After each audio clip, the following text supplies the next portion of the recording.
رسول اللہ صلی اللہ علیہ وآلہ وسلم سب لوگوں سے زیادہ جواد سخی تھے، اور رمضان میں دوسرے اوقات کے مقابلے میں جب جبرائیل علیہ السلام آپ صلی اللہ علیہ وآلہ وسلم سے ملتے بہت ہی زیادہ جود و کرم فرماتے۔ جبرائیل علیہ السلام رمضان کی ہر رات میں آپ صلی اللہ علیہ وآلہ وسلم سے ملاقات کرتے اور آپ کے ساتھ قرآن کا دورہ کرتے۔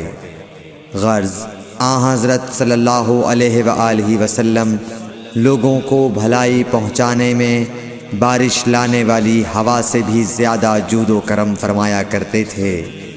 صحیح بخاری حدیث نمبر 6۔